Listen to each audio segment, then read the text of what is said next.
From the studios of the Optimism Institute, welcome to the Blue Sky Podcast.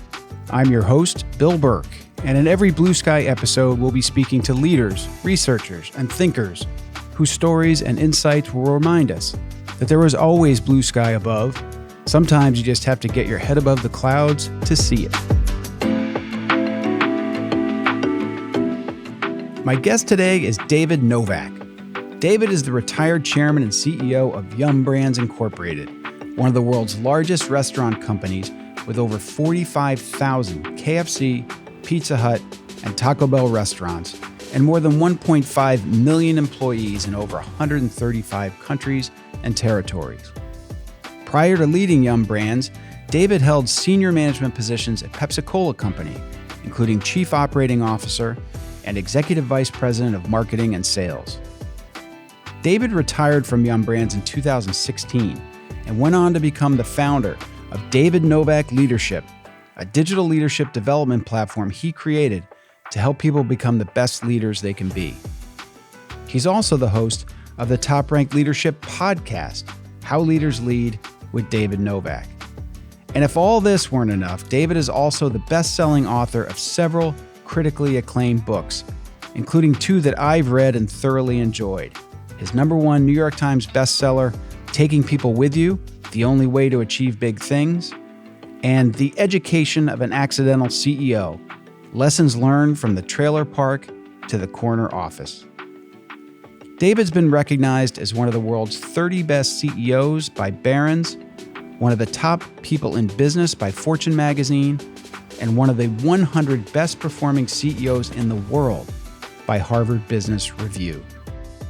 In this episode of Blue Sky, David Novak explains why he thinks leadership is so important that he's devoted much of his life to studying it and working with others to improve their own leadership skills.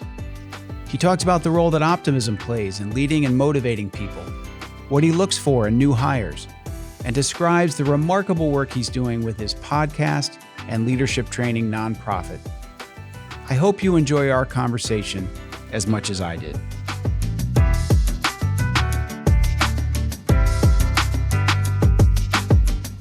David Novak, thank you for joining me on the Blue Sky Podcast. Bill, I'm really looking forward to it. Thanks for having me. So, David, I'm going to start where you've had an incredibly successful career and you could have done anything in retirement, but you chose to profile great leaders and teach aspiring ones. So my question is, why do you think leadership is so important that you would devote what many would consider your quote unquote retirement years to doing this work? Well, first of all, I think leadership is a privilege. You know, when you have the opportunity to lead others, it's a unique privilege and it's a great responsibility. Unfortunately, a lot of people get in leadership positions and they don't know how to lead. They don't know how to take people with them. They don't know how to motivate people, to inspire them, make people feel good. And, and feel good about what they do when they go to work. And I think as a result, a lot of research will show you that people are very frustrated with the leaders that they are supposed to follow. They don't feel like they're getting developed. And so, my view is that if I can pass on anything that I've learned over the years to help other people become better leaders, it'll have a cascading effect and it will help more people in the world. The other thing is that I've never seen anything be good for very long without a good leader. Right. I always say, show me a good leader and I'll show you a good business. You might get lucky one year, but you're not going to get lucky on a sustainable basis. So I feel like if I can help people become the best leaders they can be, then they'll be able to get better performance, which will lead to more growth, not only for themselves, but for other people. So, I think the world is in desperate need of more leadership. And I'm just trying to do my small part in trying to help things along. Well, you're doing a big part. And I know I personally appreciate it. Your personal story is an interesting one and a little bit less traditional from a lot of folks who would wind up in the kind of positions you've had. And I think it's always interesting to learn the formative experiences of someone who's gone on to great achievement. You describe yourself in one of your books as a quote unquote trailer park kid. And because of your dad's job, this stat blew me away. You moved 32 times and lived in 23 states by 7th grade. Can you tell us how that turned you or helped form the kind of person that you are, that kind of upbringing? Well, my father was a government surveyor, and that's why we moved so often. We moved every 3 months. And my mother would check me into schools, and she would say, "David, you better make friends because we're leaving." And you know, I learned that you were basically one friend away from happiness, no matter where you were at. Ah, And I think it really had a huge impact on my life and my career and the way I lead, because I really developed a very keen sense for people.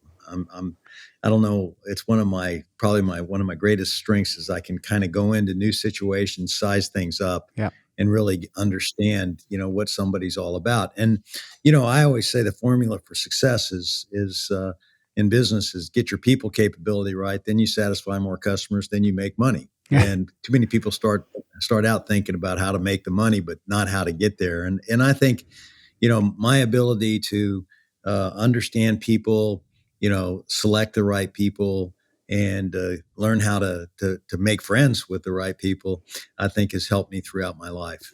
And in your book, The Accidental CEO, another thing it seems you took from that upbringing is a resistance to and sort of a disdain for stereotyping, because some would hear what I just described and say, oh, he's a trailer park kid. And that's a negative.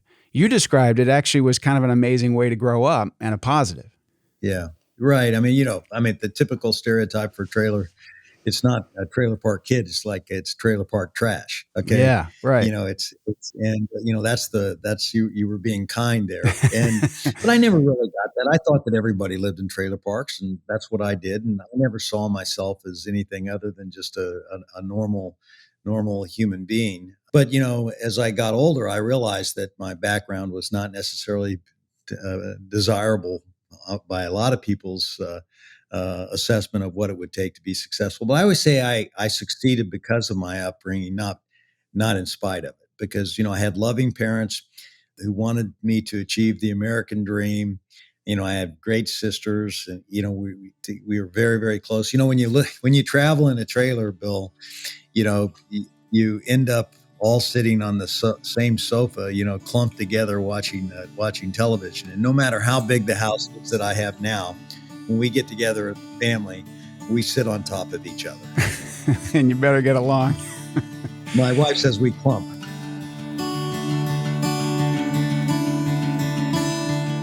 It's interesting to hear David's positive take on his upbringing. Living in trailer parks and moving constantly could have been seen as a hardship. David describes his early life as a positive, and that these circumstances helped him size people up and make friends. I also really like his thoughts here about starting in business with a focus on people, not making money.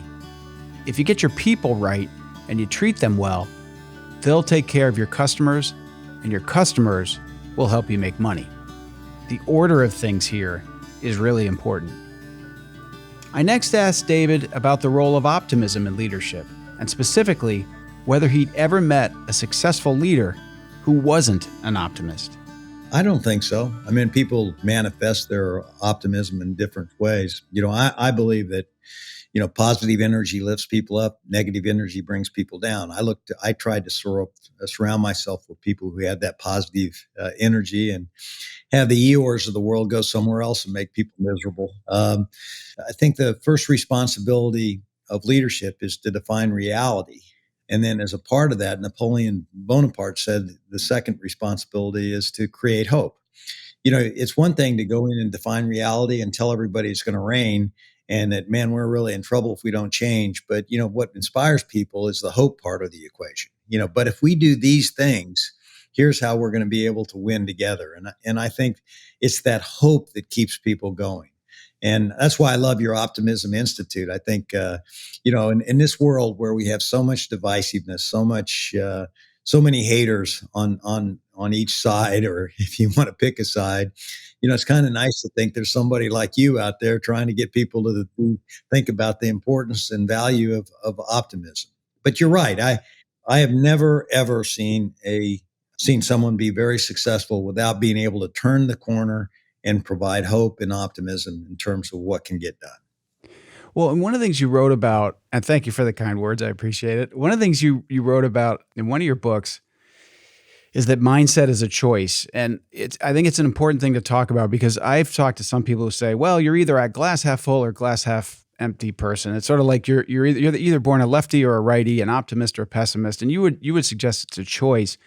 And in one of your books, you gave a great example, I thought, of a guy who's works for a shoe company, and he comes to a new market, and in this particular part of the world, no one's wearing shoes.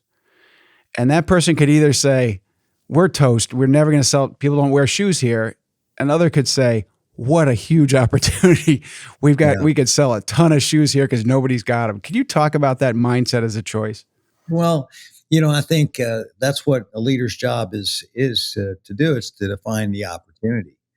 It's very easy to define what the problem is, but I think the really the best leaders not only have a good understanding of what the problem is, then they develop the approach and the solutions to solve that problem, and that leads you to the optimism that you can really grow a business. I mean, you think about it, Bill. Just think of all the great businesses that have been founded on the basis of solving problems. And Right. I just read a great book recently by Yuri Levine, who I did a podcast with. He founded Waze, and the book is called Fall in Love with the Problem, Not the Solution. And I think that's always kind of been my approach to really finding big ideas. But the real optimism comes from once you have that problem, man, just think about what will happen if you solve that problem. And just think of how many lives that you can change for the better. And I think that's the exciting thing about life and business. One thing God gave us is free will. We have the opportunity to decide how we're going to think, and nobody can really take that away from us.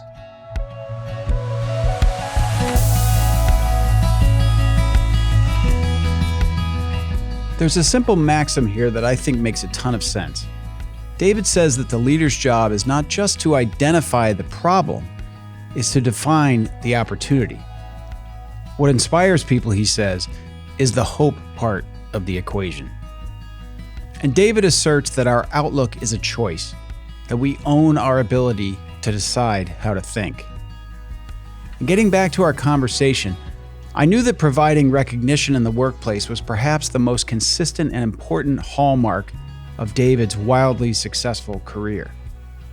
I asked him about this and added my observation that while people often see the person at the top being responsible for thinking big thoughts and charting grand strategies, the best leaders get the little things right too, like recognizing the work of others.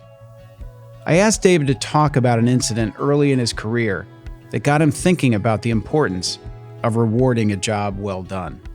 You tell a story in one of your books of the Engelbert Humperdinck story, and I think you should never miss an opportunity to say the name Engelbert Humperdinck. It's probably flying over the heads of half the audience who's too young to remember who that was. I do. Could you maybe tell that story and then how you started to think about the importance of recognition? Well, I worked a couple of jobs when I was just out of college. I was an advertising copywriter, and at night I worked in a hotel. And I checked in Engelbert Humperdinck and his team, and I thought, man, this is going to be a big payday for me. I took all of the suitcases up there, and it was like, I thought, man, I'm going to get a big tip. And I got stiffed. I didn't get anything, and I thought, geez.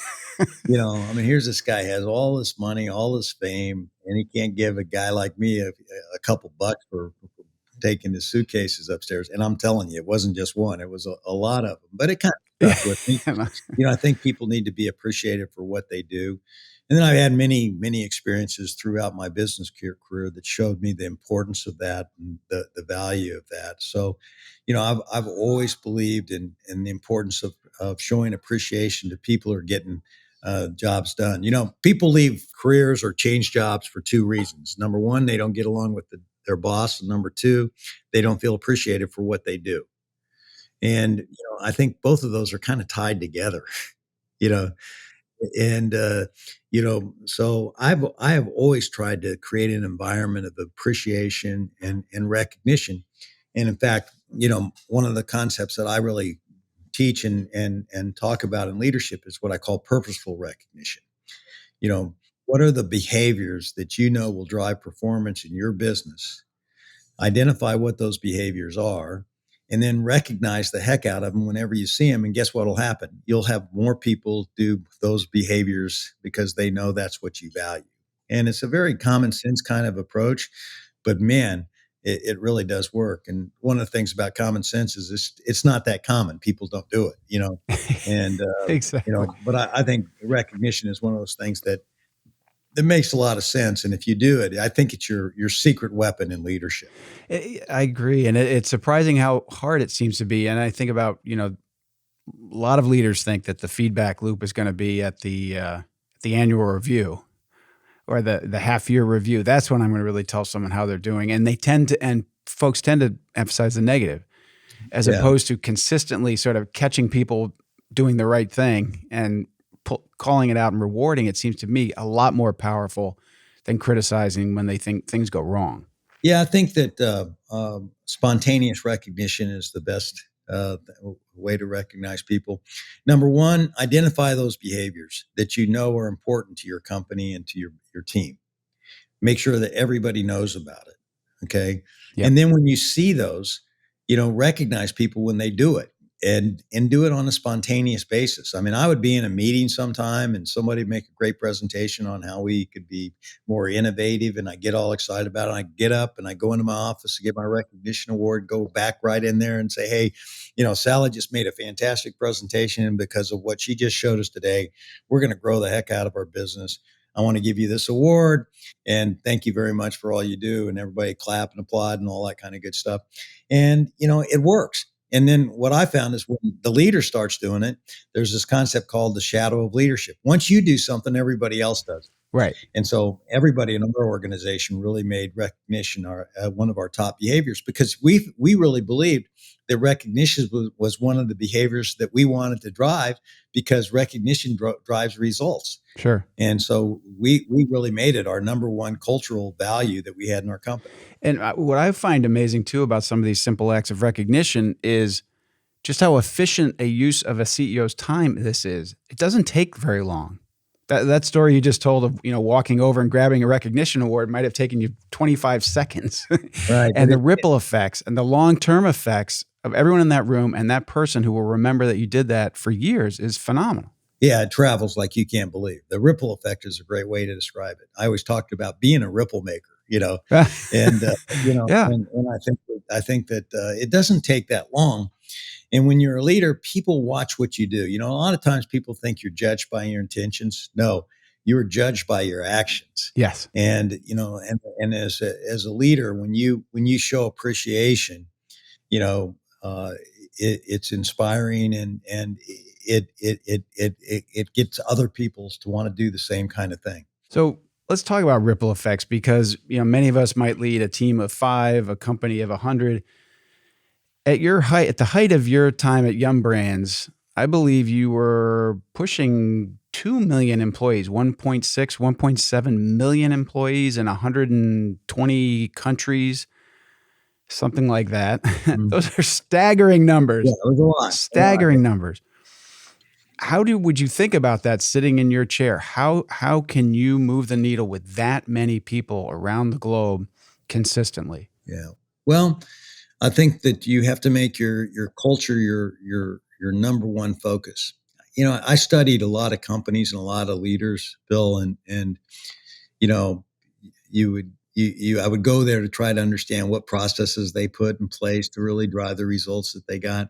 But all the great companies, I don't care whether you're talking about Walmart or Home Depot, they talked about their culture being the biggest difference. Yeah. And the thing that was most important, and creating a culture where everyone counts. So what you try to do, and it's very hard to do, and I'm sure not of those 1.5 million people at Yum Brands, not everybody would necessarily feel this way. But as a leader, what you try to do is create a work environment where everyone is valued for what they do, and that everyone counts. And you do that by by identifying, again, those behaviors that you know are going to be critical to the success of your company. For us, we looked at our top 10% of our restaurants, and we studied them, and we identified the behaviors that led to the best results. It'd be things like a belief in all people, a customer focus. It was positive energy was one of the big things. Sure. Recognition was one of the big things, accountability, teamwork. So those were the big things that we knew drove success in every restaurant. So what we did is we made those are the behaviors that we wanted to recognize all around the world. And every one of our teams around the world established that as the culture that we wanted to create and tried to drive it as deep in the organization as they could. And, it's a never ending battle. Yeah. It's not something that happens overnight. You got to stay after it. And, there are always some people that you don't reach. Sure. But, we really created a high energy, high performance work environment by focusing on the things that really matter. Well, and I think your example is particularly powerful because as I think about businesses generally, there aren't many that are tougher than the restaurant business in terms of day in, day out competition, low barriers to entry, even within KFC, Taco Bell, Pizza Hut, new products need to be coming out, new marketing campaigns. It's constant. So it seems to me it puts that much more of a premium on everything you're talking about. Yeah, absolutely. That's why I said people capability is the number one thing that you can really focus on. The restaurants that you go to, I'm sure are the ones where you get treated well. Yes. Okay. If you're not treated well, you don't go back. Right. Okay. And I've seen a lot of restaurants that have mediocre food get along okay because they at least have great people. Yep. Okay. And people will, great people make mediocre food taste even better. Okay? Right. But it is really in the restaurant business, it's the absolute key. And that's why we always said the restaurant general manager or whoever ran the restaurant was really the critical person because they build the team that satisfies the customer. So if you have a great restaurant manager, you usually end up having a pretty damn good team because people want to work for that good person. Yep. If you walk into a restaurant and you see lethargy, you see people just standing around, right? All I have to do is meet the restaurant manager. Sure. And I'll know exactly why. If you see, conversely, if you walk into a restaurant where there's high energy, people are hustling, people are making customers happy, they're smiling, whatever. When you meet that restaurant manager, you'll know why, because they set that example. Absolutely. And that's true in almost every team, Bill. Every team really does kind of reflect the leader that they work with.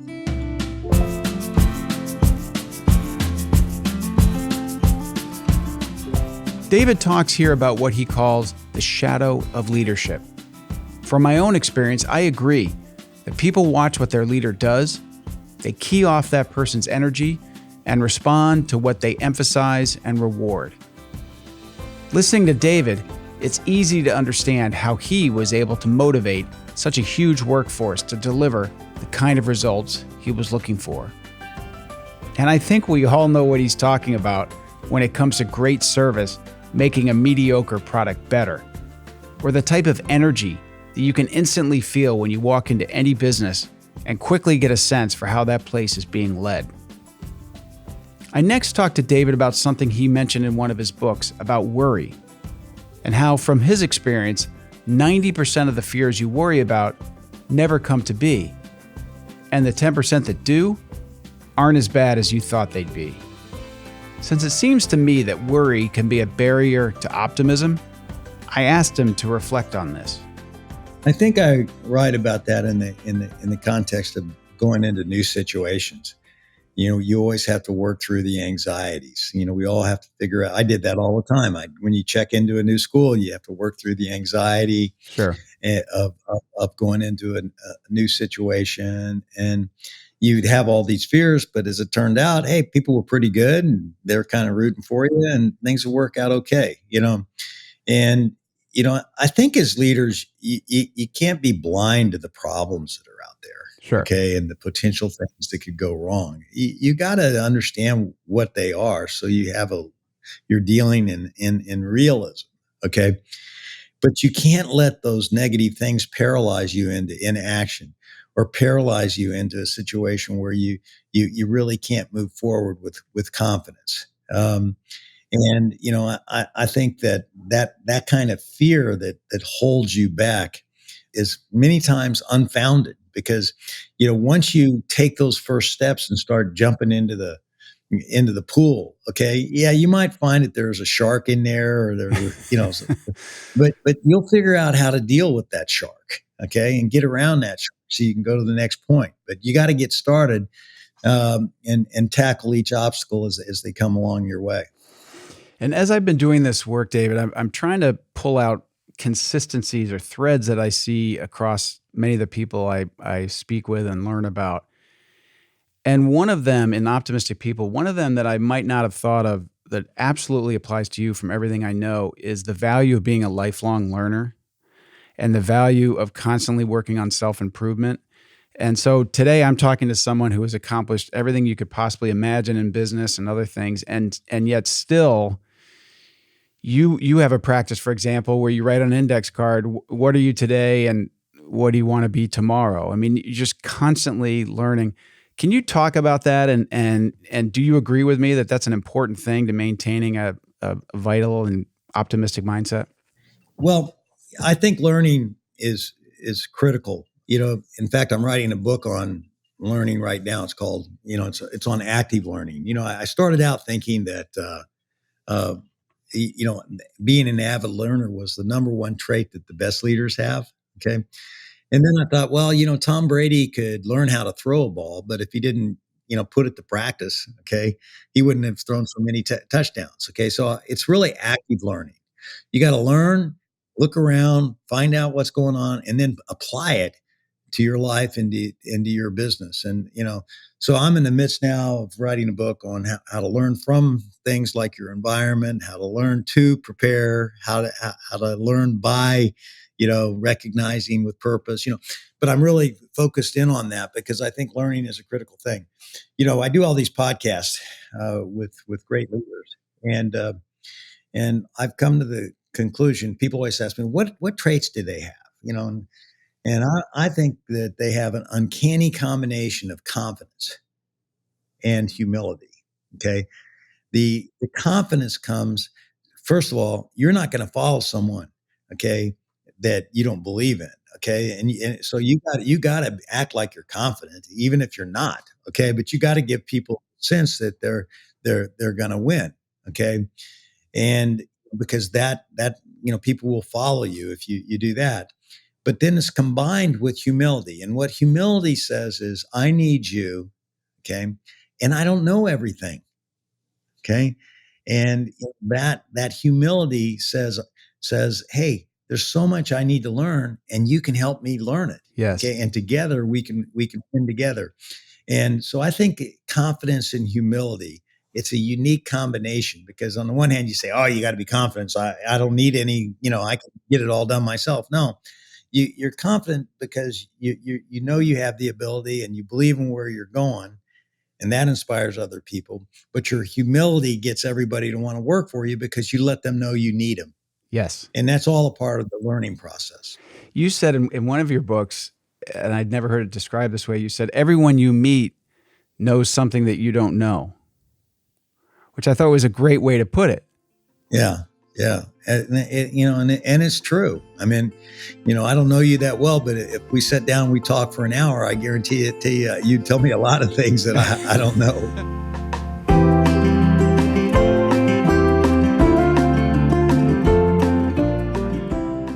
I'm not sure how much I'd have to teach David Novak, but I know that any extended conversation with him would be fun regardless.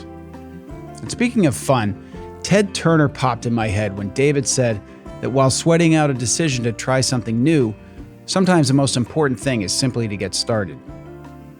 Back in the late 1990s, I was in charge of TBS, and a guy named Brad Siegel was running TNT. His network carried NFL games back then, and we both aired the NBA. The TV rights deals for both of these leagues were about to come up for renewal, and we all knew they'd be very expensive. As stewards of our businesses, Brad and I were worried about these potential costs, and the uncertainty that would come in the outer years of these potentially long new contracts. When we met with Ted to share our concerns, we kept talking about the future, saying things like, in the future, we don't know what the value of these leagues will be, or in the future, we don't know if other technologies will be competing with cable, this sort of thing. We had just the anxiety about this decision that David describes. But when Ted had finally had enough, he cut us off. He leaned forward and he said, listen, when it comes to the future, we're just going to have to be like Lewis and Clark. We'll know what it looks like when we get there. For now, we just have to start heading west. Ted was right. And now we're 25 years or so into that future, and today, the TV rights for these leagues are worth way more than we ever would have imagined. Now, back to our conversation, and more about David's current efforts. Let's talk about the work you're doing, because I think it's really remarkable. You've mentioned the podcasting, and I recommend How Leaders Lead to anyone's listening, where David sits down with serious, accomplished leaders from all fields. Tom Brady, you mentioned, is on there. Peyton Manning. So you have athletes, you have business leaders, you have the guy who runs the Savannah Bananas, which is near and dear to my heart, a baseball club. But you also have David Novak Leadership. And I'd love for you to talk about that, why you're doing it, and then in particular, how you're doing it, because you're providing this incredibly valuable information free of charge. Can you talk about how that all came about? Well, my mission in life, my personal mission in life is to make the world a better place by developing better leaders. So what we did with, our family foundation is we created David Novak Leadership. And we have a number of programs that are designed to develop leaders at every stage in life. Like we have this program called Lead for Change, where I took my book, Taking People With You, create a curriculum for middle school and high school teachers. And they're teaching it to students who then apply the learnings to service projects. And that's why it's called Lead for Change. And we've reached, I think we have 15,000 teachers signed up this year, and we've reached over, I think well over 2 million students in the last 10 years, where we've taught people this program. It's the largest privately funded leadership development program in the United States at middle schools and high schools. And then we found somebody who's doing something similar in elementary schools, where they have a program called Global Game Changers, and we're working with them to help take that national, which is basically where you help elementary schools kids understand what their unique talent is. That becomes their superpower, and once you put your heart into it, you use that to ignite good. And so it's a great program. And then for college students, we have the Novak Leadership Institute at the University of Missouri, where we have 12 accredited hours. And I think the University of Missouri is looking at making leadership a requirement, as one of the educational requirements at the school. And I'm very excited about that. That hasn't happened yet, but that's what we're working towards. And then we created How Leaders Lead with David Novak to offer, the podcast free. And also we're doing digital leadership training that we're offering free. We've got a program called Taking People With You. And then we've got one called Purposeful Recognition. Also going to do one on self-coaching. And also we're going to have one on learning, where we're going to basically offer the content free to anyone that wants to learn how to be a better leader. So, it's all of this is to really, go back to what we started at the beginning, is to really make the world a better place by developing better leaders, help people get the skills that they need so that they can have a positive impact on their business, on their career, and more importantly, on other people. Incredible. So back to learning something that you didn't know from someone. I didn't realize you were going that young into school. So if we have someone listening today who either has a child at that age, or you're a teacher listening, how can they find out more about getting these programs into schools? Because I know that's a huge challenge, that it can be hard to add curriculum into a school system. Yeah. I would go to David Novak Leadership, and then we have a full team that really can, guide you through the process. But, time is your most precious asset. And that's the biggest obstacle we have in terms of teaching leadership in schools. It's like, oh, this is one more thing you're giving a teacher to do. But it's amazing how many teachers want their kids to be everything they can be and achieve their full potential, and they find the time to do this program. And it's great. I have one teacher from Houston, because we do recognition at the end of the year for the service projects that the kids do. And she said, these kids, and I did a Zoom call with them. They're all dressed up in coat and tie and their nicest dress and everything. And she told me later, she said, these kids weren't the high school cheerleaders. They weren't the they weren't the quarterbacks. They weren't the popular kids in the schools. These were the nerds. She said, but you know what? They developed so much self-esteem by doing this project and making a difference. It gave them confidence that they would have never ever had. And I think that's what happens when you learn how to be a leader. Leaders they're not necessarily born. You can learn how to be a leader. You can learn how to take people with you, and when you can develop that skill and use the talents that you have, it's pretty exciting, because it multiplies, which is what I know you're trying to do at your institute. There is Exactly. Get a multiplication factor on optimism. It's just, if we're talking about ripple effects, though, you start with younger students like that, and it influences themselves and their peers and their families, and they get older, and it's just a remarkable legacy that you're going to create with this work. And I'm sure you take pleasure in it, and you should. It's really something.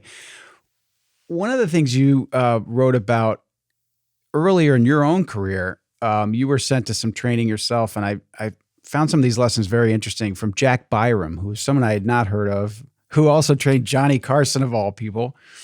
But he had a line, I think it was attributed to him: don't look up, don't look down, look straight ahead. And he's referring to how you look at people. So don't overly, look up to people necessarily above you in the hierarchy. Don't look down upon anybody below you. Look straight ahead.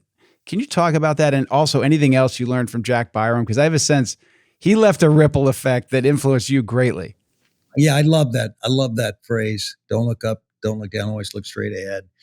And the context that I went to him is that I was like 28 years old, and I was working with 40-year-old people. And so the company I work with sent me to him to learn how to demonstrate that I, learn how to be more mature, okay, to, come off older than what I really was, okay? Yes. And he said that one way to do that was, to never, realize that nobody's any better than you, okay? You're not any better than anybody else. When you deal with people, look at them straight ahead. And that always stuck with me, because everybody is equal. There's nobody that's any better than anybody else. But one of the things he did, he said, David, you want to project leadership, you want to project maturity. I want you to spend a week just watching people who are leaders. Okay. Watching people on television that are leaders, watching people around you that are leaders, and observe the characteristics and the traits that they have. Okay. And, and then think about those, and let's come back together and talk about it. And that was very instructional for me, because what you realize is that the leaders you really admire the most, they don't try too hard. Right. It's sort of like, they're confident in what they have. They're not trying to prove anything to you. They're comfortable in their own skin. Yeah. Time is their value. They Mm-hmm. they don't work on somebody else's clock. They take the time to figure out how to get things done. But anyway, I learned a lot doing that, and he was a great teacher. He's the one that taught me the 3x5 card that you talked about, where every year I write out, what do I appreciate about who I am today, and how can I be even more effective tomorrow? Okay. And, but it all comes down to self-awareness. What Jack helped me do was really understand who I am and how I could really develop as a leader to project more maturity. For example, one of the reasons why I got promoted so young was I was wildly enthusiastic and passionate about what I did. Okay. Yes. But after I went through this process with him, I realized I needed to temper my enthusiasm. It needed to be tempered. Okay. And I couldn't be quite as, wild as I was. Okay. In terms of Tone it down, tone David. it down Tone a it little down. bit. Okay. But those are the things you learn as you get older and you mature. But he helped me understand that. Well, and I think the don't look down too is so important. I was fortunate in a leadership position. I worked at Turner Broadcasting, and the company grew so quickly. We wound up having this crazy sort of hodgepodgey campus in Atlanta. And as a result, when someone came to meet with me, my assistant would have to walk to this 2 buildings over to greet the person in reception, walk them back. They'd interview with me maybe for a job. Then she'd walk them back. And the first thing I would do is sit down with her and say, what were they like?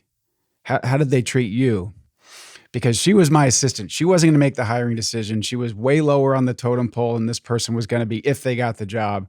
And it could be a deal breaker. I mean, there were some who were all smiles and wonderful with me, and then they treated her terribly. And then there were others, she'd say that, whoa, they are fantastic. And I always tuck that away as a lesson. Or watch how people treat a waiter in a restaurant. Or I'd love to hear your thoughts on that.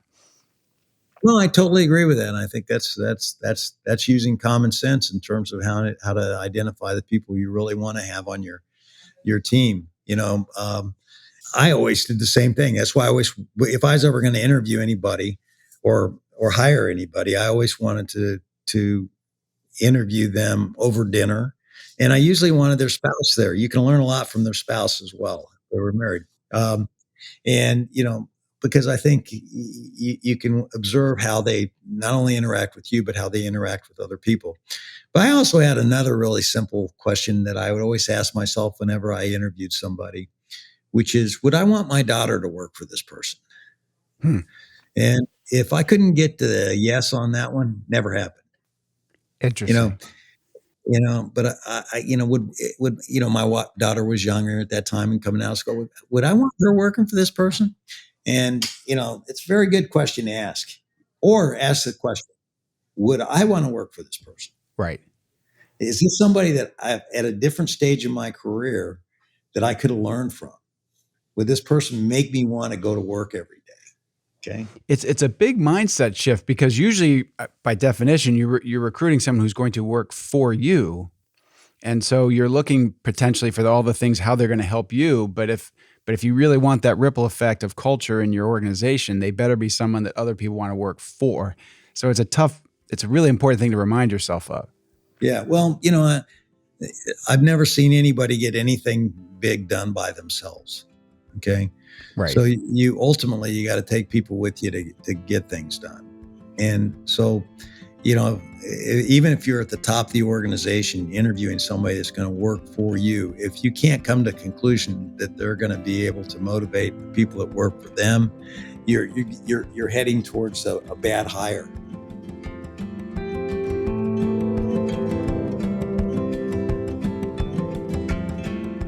I really like what David says here about observing leaders and learning from them.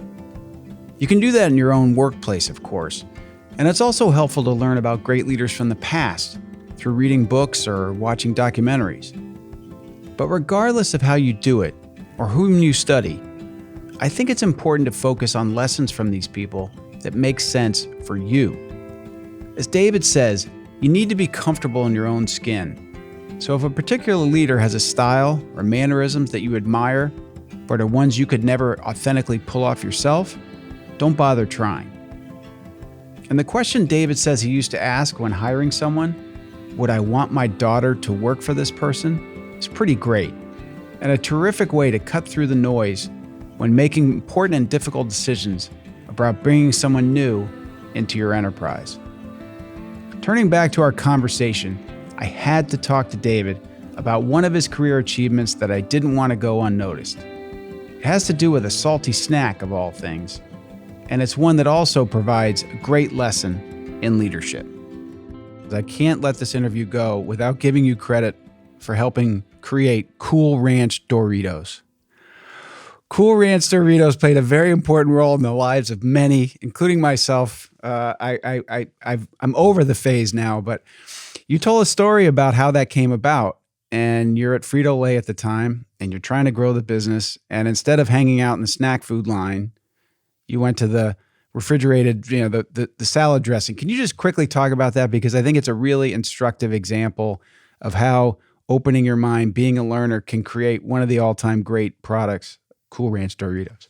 Well, I was working on Doritos at the time, and the brand had kind of leveled out. The big popular flavor that had really grown the business was nacho cheese Doritos. Okay, so we felt like we needed some news, some to inject into the Doritos brand. So we needed I wanted to get another line extension or a flavor extension. So I said, guys, let's go to the grocery store and let's just walk the aisles, okay, and see what's going on, see if that can be a spur of inspiration to us. And sure enough, we walked down the salad dressing aisle and we saw, geez, the flavor that was just growing leaps and bounds and had lots of news and lots of facings, which is another indication that it's selling a lot. It has more space than a grocery store. Was ranch dressing.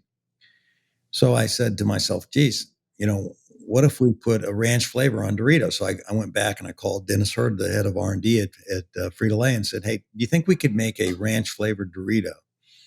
And he says, yeah, I definitely do. So, they came up with a flavor system, and man, those Doritos were incredible when they came, the ranch flavored Doritos.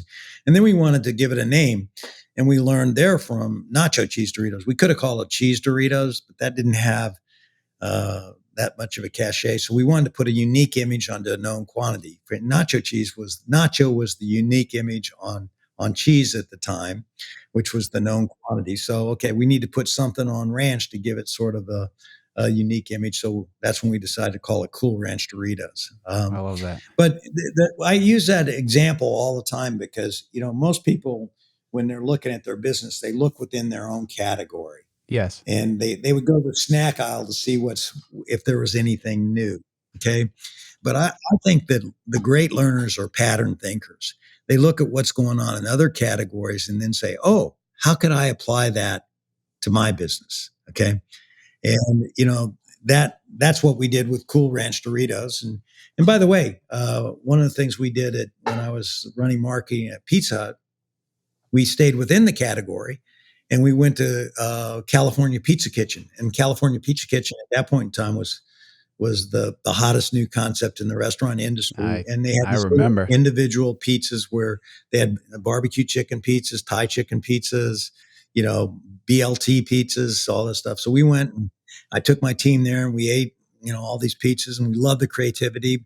But we didn't have a lot of those toppings on our make table at Pizza Hut. So I asked the question, how could we do what California Pizza Kitchen is doing, but do it in a way that would work for Pizza Hut? Okay. And so we said, well, we have a lot of pepperonis on our make table. So we doubled the number of pepperonis and created pepperoni lovers. Then we have a lot of meat, and then we created meat lovers, and then cheese lovers and veggie lovers. And we created the lovers line of pizzas, which is still the biggest selling line of pizzas in pizza today. But that came from pattern thinking. It came from learning what a competitor was doing and then saying, oh, okay, I can't do it exactly like them, but we can do it this way, and that will be unique to us. And that was very, very successful.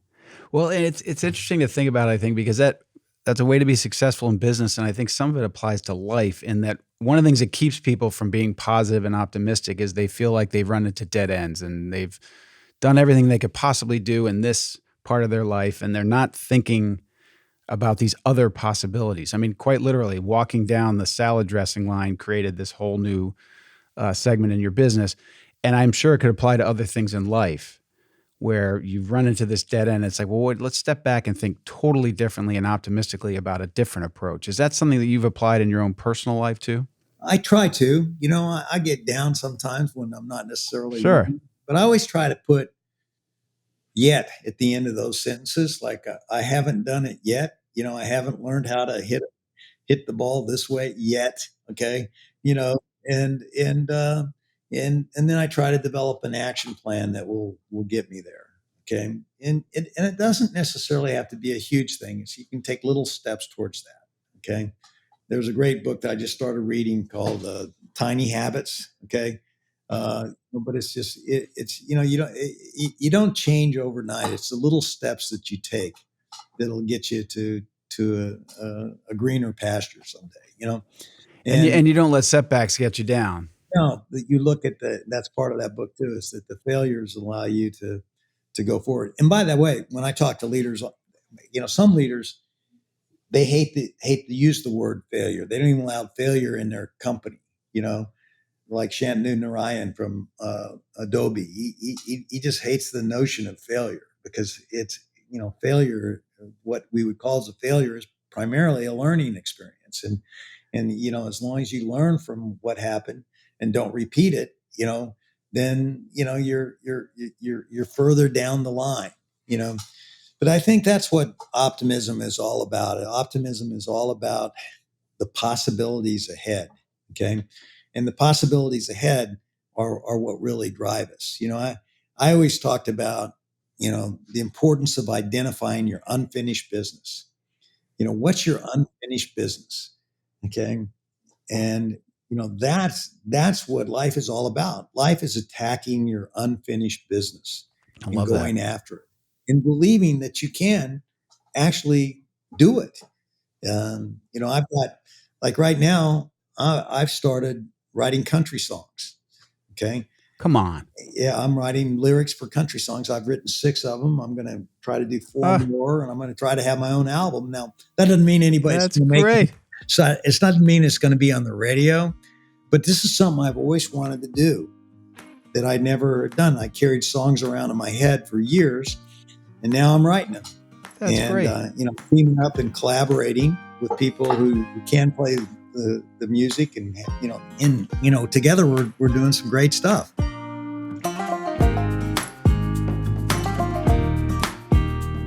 There's a great line. See the world the way it really is, not the way you want it to be. People say that. Okay. Well, okay. You got to understand the way how the world really is, but never give up on the way you want it to be. Exactly. Okay. And, that's why I think that phrase is not quite right. See the world the way it is, not the way you want it to be. See the world the way it really is, but make it the way you want it to be. Exactly. Well, I can't think of a better way to end our conversation. You said earlier that time is our most important asset. You've given me not only time today, but in past projects I've worked on, and you were the one who introduced me to Tim Schur, who told me how to do this podcasting thing. And you've been a huge help to me and inspiration to me. I've loved your books. I was excited to learn even more about the leadership training that you're working on today. And now I know you're writing country songs. So I know you're going to keep inspiring me, and I'm sure you're going to inspire everyone who listens to this podcast. And I can't thank you enough. Well, Bill, I think you're doing God's work there. I think it really is great that you're focused on optimism, and I think that the world needs more of it. And I really appreciate everything you're doing, and thank you for having me on your show. By the way, you're a very good podcaster. It didn't take you long to figure out how to do it. I'm trying. I'm learning from the best, including yourself. So thank you very, very much. Take care. All right. Thank you.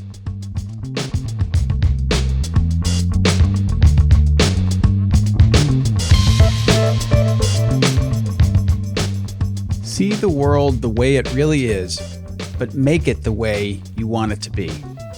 Great advice. I hope you enjoyed this Blue Sky podcast with David Novak, and can see why I consider him to be such a remarkable and inspiring person. It's amazing to see that after all of his business success, he goes on to launch his important work on leadership study and training. And if that's not enough, now he's writing country songs. Could David Novak be the next Garth Brooks? Maybe, maybe not. But I'd say it wouldn't be smart money to bet against him. Thanks for listening to this conversation. And if you can take a few minutes to leave us a rating or review to let us know how we're doing, we'd really appreciate it. I hope you'll check out other episodes of Blue Sky, and also consider following the Optimism Institute on social media. Until next time, I'm the host of Blue Sky, Bill Burke, and I thank you for listening.